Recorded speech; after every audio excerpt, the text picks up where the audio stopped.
నిర్మల్ జిల్లా బాసర క్షేత్ర అభివృద్ధికి రాష్ట్ర ప్రభుత్వం పూర్తి చిత్తశుద్ధితో ఉందని ప్రభుత్వ సలహాదారు సుదర్శన్ రెడ్డి స్పష్టం చేశారు. ఈ నెల 6న ముఖ్యమంత్రి రేవంత్ రెడ్డి పర్యటన నేపథ్యంలో కలెక్టర్ అభిలాష్ అభినవ్తో కలిసి ఆయన ఏర్పాట్లను క్షుణ్ణంగా పరిశీలించి అధికారులకు దిశానిర్దేశం చేశారు.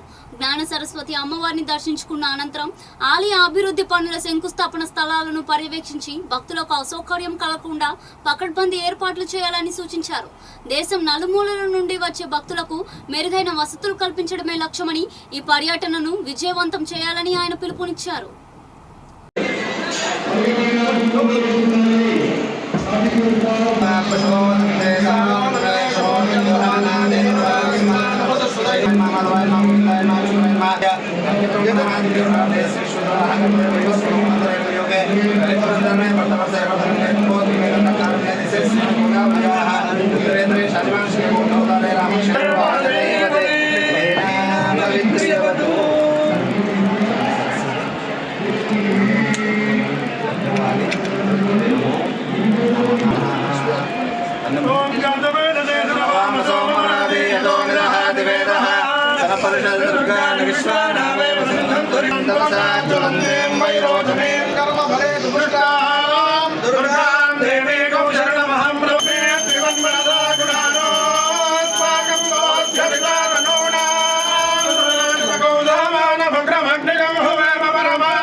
నిర్మల్ డిస్ట్రిక్ట్లో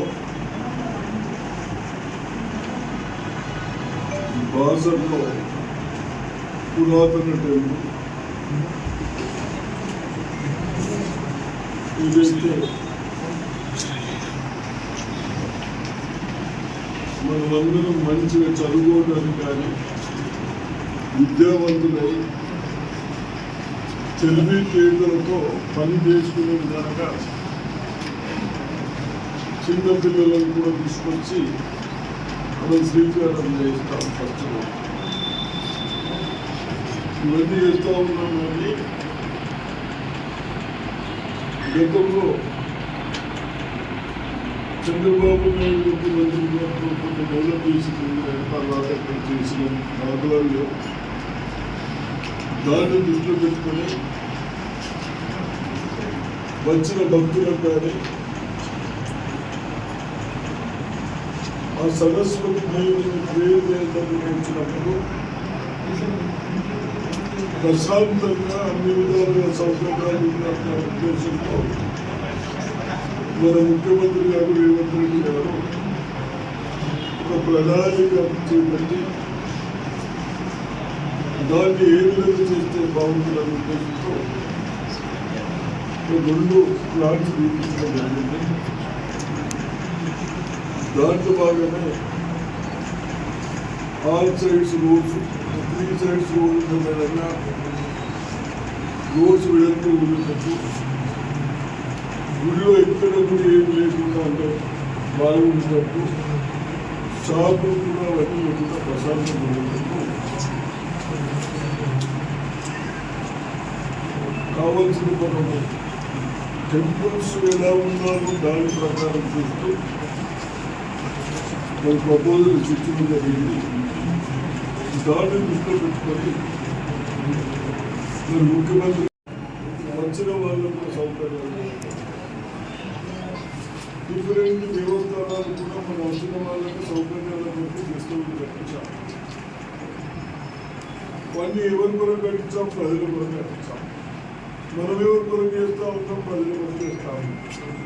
అవసరమైతే ఇన్కన్వీనియంట్ ఉంటే వచ్చిన వాళ్ళకు సౌకర్యాలు లేకుంటే ఆ గెస్ట్ హౌస్ తీసి వాళ్ళ పేరు మీద మన ప్రభుత్వం డబ్బులు నుంచి పక్కన పెట్టిస్తాం అన్న ఆలోచనలతో రెడీ ఉన్నాం కాబట్టి మనందరూ ఆ విధంగా ఇంటర్వ్యూ ఏదైనా గెలవాలి ఉంటే అంత టెక్నికల్లీ అంత ఉపయోగించుకోవడానికి మనం ఎందుకు పోతాము, పిల్లలకి ఎందుకు పోతాము, ఆ భగవంతుడు మనందరినీ బాగుంచాలని, బట్టలు బాగుండాలి, విద్యార్థులు ఉండాలి, ఇండస్ట్రీస్ కావాలని పోతాము.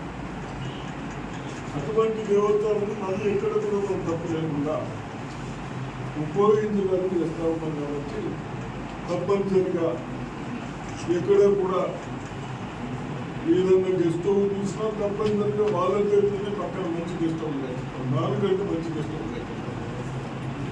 ఇది ఫైనల్ చేస్తున్నాం.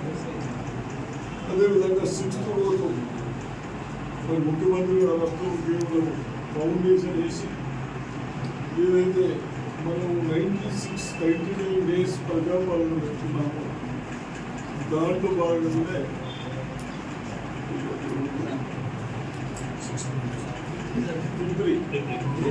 ఫిబ్రవరిలో పబ్లిక్ మీటింగ్ పెట్టినాం. బోర్డు కాన్స్టిట్యూన్సీలో పబ్లిక్ మీటింగ్ పెట్టాం. అక్కడ మనం ప్రజలకు ఏమేమి చెప్పాము, ఏం చేస్తే ఉపయోగపడుతుంది అనుకున్న దాన్ని కొన్ని ప్రజెంటేషన్ చేశాము. కానీ వారికి ఇంకా బాగా చేయాలన్న ఉద్దేశం ఉంది కాబట్టి మొన్ననే కమిషనర్ గారు మాట్లాడితే కమిషనర్ గారు ఇక్కడ కలెక్టర్ గారు 2 days కొంచెం అంతా డిస్కషన్ చేసి ఒక ప్రణాళిక తయారు చేశారు. అది మన ప్రజలకు ఏ విధంగా ఉపయోగపడుతుందన్న దృష్టితో నాతో పాటు పెద్దలు మురళీ గారు, కలెక్టర్ గారు, చైర్మన్లు విఠల్ రెడ్డి గారు,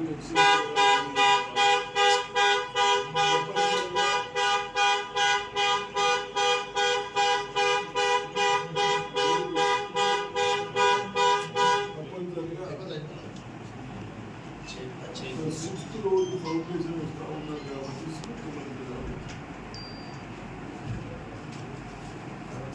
ప్లాన్స్ చూపించిన తర్వాత ఫౌండేషన్ వేసిన తర్వాత డిసైడ్ అవుతుంది.